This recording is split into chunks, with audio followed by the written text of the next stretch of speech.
Good noon, newcomers and oldcomers alike. I'm Go Grind. Welcome back to the channel and welcome to this video. It's been a while since we've done something of this caliber, and that caliber being a Bakugan toy opening. Now, the last time I've done one of these, to say I was a little critical of the overall toy, maybe an understatement, because the title of the video was, I think, Gen 3 Bakugan suck or something along those lines. But I've had a bunch of them sitting in the back of my room for ages now, so it's probably time to open some of these. Starting off strong, showing off what here is the Ventry Octagon. Yeah, I said that right. Octagon and Trox. As you can see here, I'm pretty sure this is the Ventry, this is the Trox, and this is the Octagon. We're doing 3 packs just because they take up a lot of room besides the obvious arena. Next up we have Bruiser, Octagon again, and Anilius, all just different attributes and stuff. And this next and final pack, depending on how long these take, is a Mantid, a Mantid, a Dragonoid, and a Trox. Let's just jump right into opening them. As normal, we're going to be starting off with the cards, or what could be somewhat considered cards, as given their shape.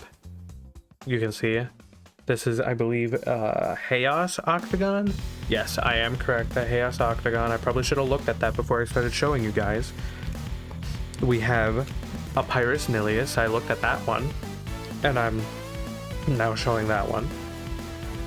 And we have the special attack, you know, the big deal about this generation of Bakugan. We have the special attack Aquas Bruiser with, I think it's chrome wings. As you can see, these parts are separatable. One big gripe, back at it with the gripes. But a big gripe I've been having with this generation of Bakugan is how pointless a lot of this stuff is.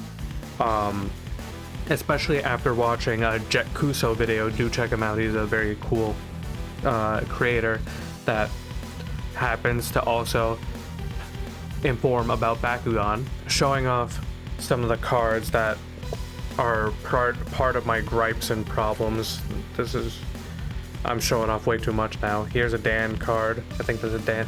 Yeah, the Dan card. So as you can see here, this card has a lot of numbers on it, but when looking at the gate card as well, let me show you the gate cards actually.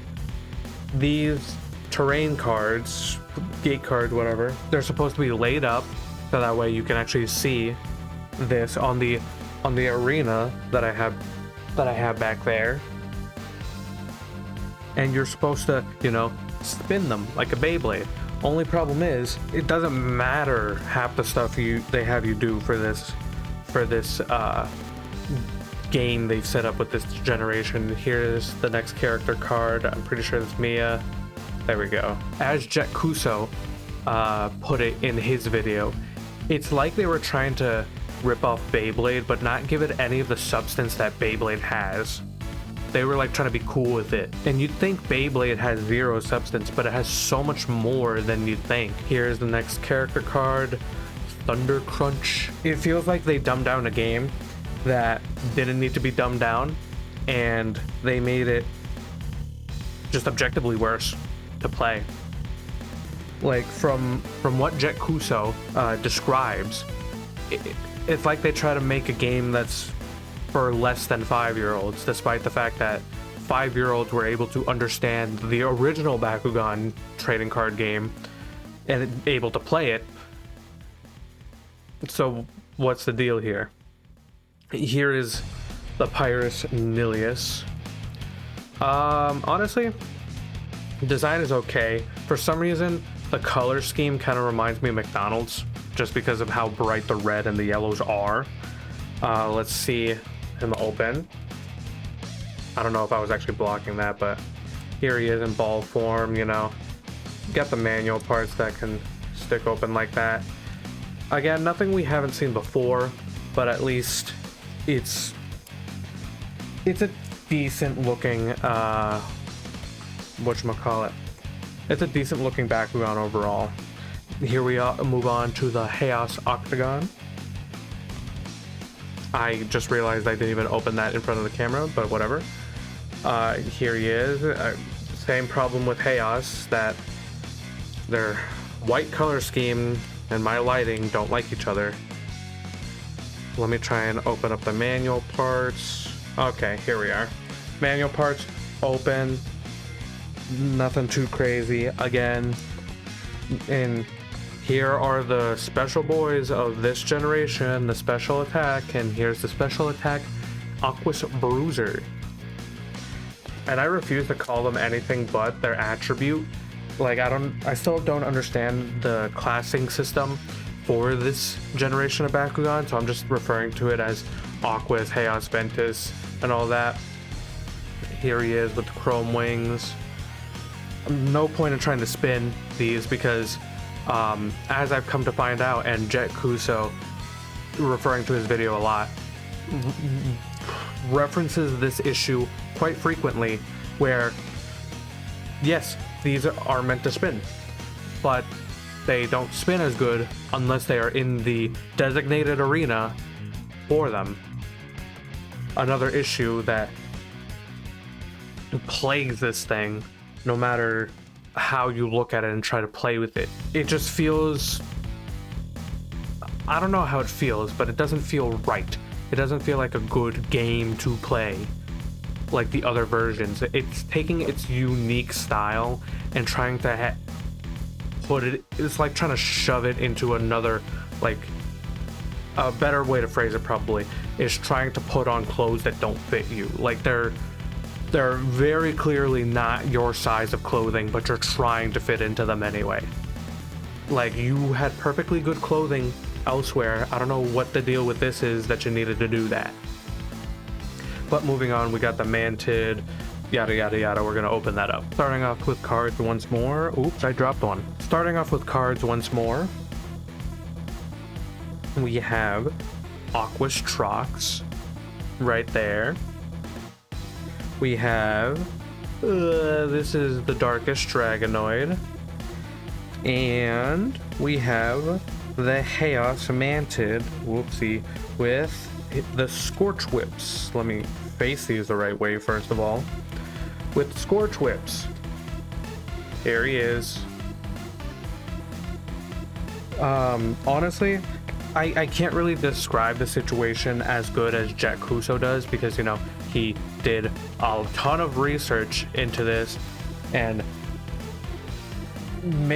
did enough to where he can make on a full video describing the issue with it. So if anything, I highly recommend go check out his video. We have more cards still. Here's here's Backlash. Can't really get a good read on him. Another Mia card. Ugh, that one's kind of better. We have then Griffin. That one's just better. I don't know why. Maybe because I didn't hold it close enough. But as we do move on to the Bakugan, Beyblade. Speaking of the thing that it's ripping off, I want to put quotations around ripping off, but more of like trying to get in on the fun, even though they're doing a poor job at it. Beyblade, from my understanding, is having so much better of a reboot with Beyblade X coming out. Like, first of all, very cool name, Beyblade X. Second off, the designs actually look, well, I don't want to say they actually look good, because I will admit some of these designs for Bakugan are pretty nice. They're pretty simple overall. Like, here's this Aquos Trox. Yeah, like the two things just opened, and then if you're feeling really spicy, you can like move the, whoa, I forgot that they can separate. But if you're feeling really spicy, you can move the legs back, and then there you go. You have a little bit more to your Aquos Trox. And sure, like I literally just demonstrated, you can remove the tops from these and swap them out with other ones, but that doesn't serve a real purpose other than looking weird a lot of the time. Like for Beyblade with the performance tips, or just overall being the customization actually mattering in Beyblade, being able to decide whether you wanted your Beyblade to be more aggressive or be more defensive or be able to spin longer, stuff like that, that I feel like the people designing this generation of Bakugan didn't take into consideration when they said, let's try and get a piece of that pie. Here's the darkest Dragonoid. Nothing too crazy showing off here. Not even like a lot of the most color here is probably like right there with the somewhat silver and the purple along with the black, but nothing too crazy. Here we are. Like this style of Dragonoid is okay. Like, I'm not the biggest fan of it, but it's also not the worst. I still find these manual feet egregious. I just find these egregious. Like, I've learned that they can actually like stand on their own without the magnet at the point of their feet, but it still looks very strange, and I don't know how much I enjoy it. Lastly, for this pack, we have the Chaos Manthinid with the Scorch Whips. If it would open. Wow. What a great start. Alright, I seem to have found what the issue was. It's that I had the stupid plastic ring on upside down, so it was getting stuck. But here he is. He, her, whatever. Again, it's here's one thing I'll say.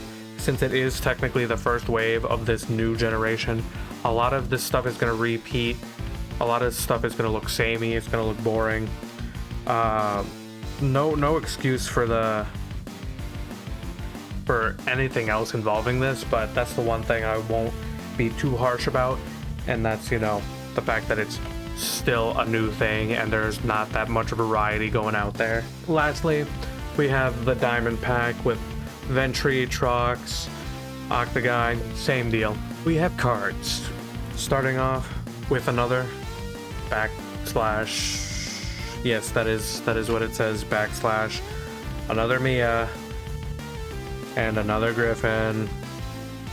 Just big numbers, big numbers, big numbers. Nothing really crazy going on there, as we've always discussed before. Here's the Octagon. This is another Aquas Octagon, I think. No, I think I'm going insane. I could have swore we had an Aquas Octagon. Man, that is a mouthful. But here we are, Aquas Octagon. Here's Diamond Trox, which honestly, pretty nice design. Nothing too much different. I will say they incorporated the diamond pretty well, at least from what I can see. And then finally, we have a special attack Ventry with the blazing swords. Sorry, I had to read that again. Starting off with boring again, you know, Aquas Octagon. Part of me wishes I had more to say about these, but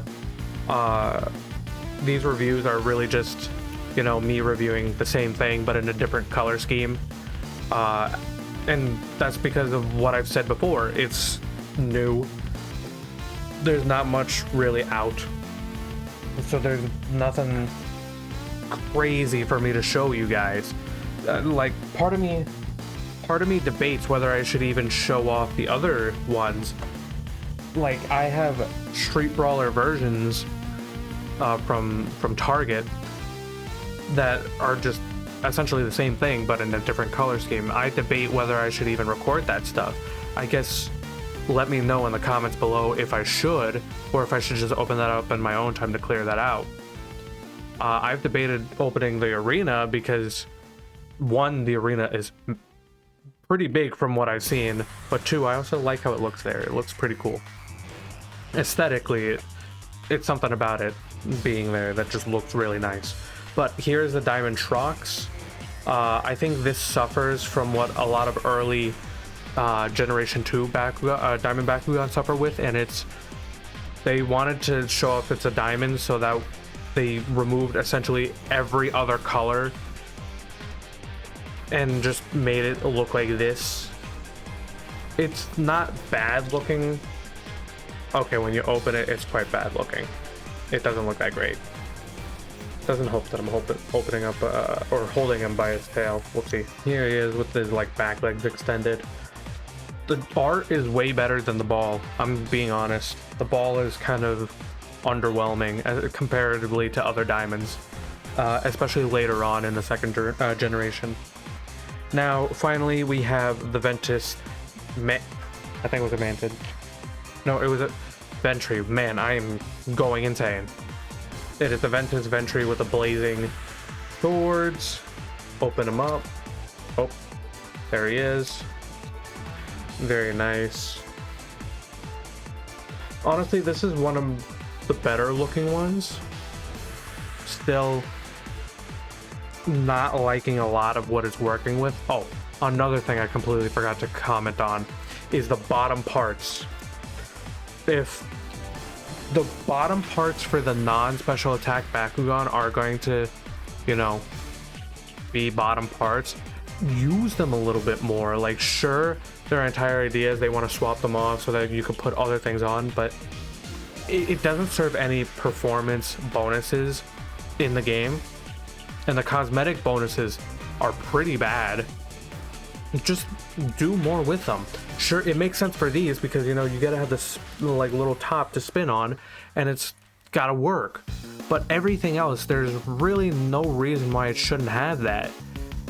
The bottom should be more incorporated into the Bakugan and make it feel more like a little creature in a marble instead of, wow, look at this thing that just happened. And I think I've spent a decent amount of time essentially just ranting and showing off Bakugan that we've already seen before on this channel, but there's nothing really you can do about it.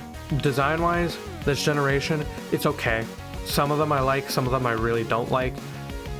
Everything else about this generation of Bakugan is quite disappointing. It sucks to see that this unique toy line has strayed so far from its uniqueness, trying to dip into something else to try and stay unique, when I feel like the category it was already in was fairly unique. I don't know what about it, what it is about it, but it seems Spin Master just refuses to really do something good, at least these past few years with Bakugan. The first generation, the legacy version of Bakugan, pretty nice. Complicated enough to where you had a decent game, but also children could understand it. Second generation just got really complicated. Sure, people could understand and play it, but there was a decent learning curve as far as I'm concerned, and I'm still not entirely familiar with the rules. And then generation 3, it's barely even a game and more of just spin and open a ball to see what happens. It's very strange. I don't know what the goal for this generation was or even is, but I hope it improves, especially because Bakugan is something that I don't want to let go of, and I don't want to see it essentially lay itself to waste because it doesn't know what to do with itself. So enough of even more rambling. I should let you guys go, but before I do that, like, comment, subscribe, hit the notification bell, share it to everybody. Again, everybody. Check out my podcast Detention in the description. And with that being said, I bid you good noon, and I hope to see you again in the next video. Goodbye.